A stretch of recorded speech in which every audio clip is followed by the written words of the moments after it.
Oh boy. Boy, oh boy, oh boy. So, Superman domestically doing well, but overall, it's trailing behind Man of Steel and the Batman. I tell you, boy, and I heard that they may be releasing it on home video in 2 weeks. Someone confirm that for me. Let me know if that's true or not. If that's true,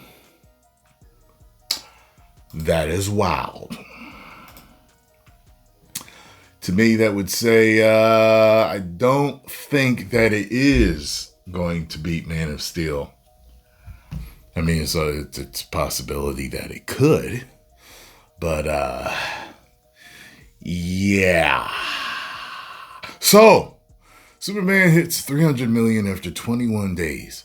Still trails Man of Steel and the Batman. James Gunn's Superman finally crossed the $300 mark at the domestic box office, but it took a while. After 21 days in theaters, Superman has brought in 300 million domestically as of Thursday. While the numbers sound decent on the surface, it doesn't hold up when you look at it closer, especially once inflation is factored in. Man of Steel did it faster. Zack Snyder's Man of Steel hit $219.8 million by day 12. In 2013, adjusted for inflation, that's over $304 million today. Meaning Snyder's movie crossed the $300 million line in under 2 weeks. It took James Gunn's version 3 full weeks. 21 days. That's an extra week, y'all. We go over Man of Steel versus Superman. We go over Man of Steel versus Superman here, where Gunn's version doesn't even come close.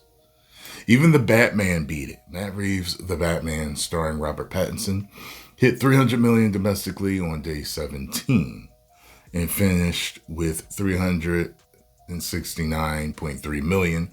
Right now, Superman is trending below that pace. And it already dropped 57.5% in its third week compared to the Batman's drop of 44.8%. And I saw a chart today too that showed where it is right now. If it don't end up hopping, skipping, and jumping past Man of Steel and a few others, it's ranking amongst all of the Superman films with inflation factored in, adjusted for inflation. I don't know, it's like somewhere past middle of the road. It's like above Superman 4 and Superman 3. But that's it. Like every other Superman beats it. And I was like, whoa.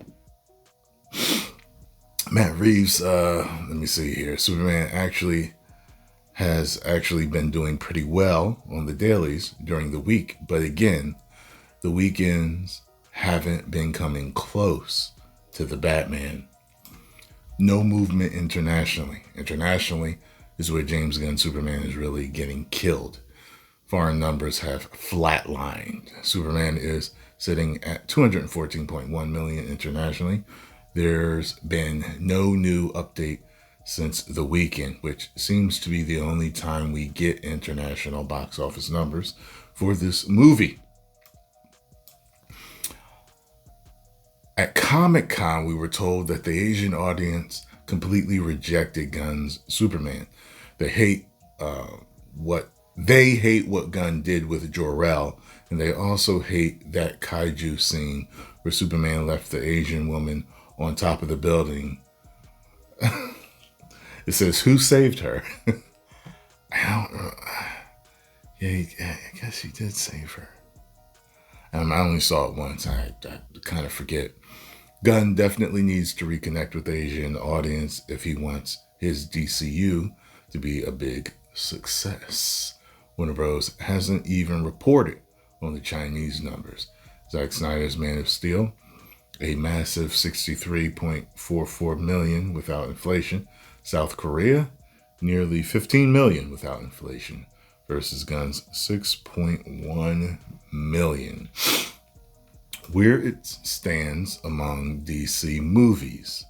That said, Gunn's Superman still hits a milestone as the Superman becomes the 9th DC film to cross 300 million domestically, joining The Dark Knight at 534.9 million, The Dark Knight Rises at 448.1 million, Wonder Woman for 12.8 million, The Batman 369.3, Joker 335.4 million, Aquaman 335.1 million, Batman v Superman 330.3 million, and Suicide Squad 325.1 million domestically.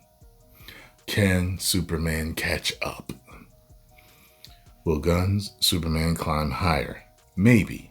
But right now, it's lagging behind most of the pack, especially Snyder's Man of Steel, when you look at the numbers, with even the slightest bit of context.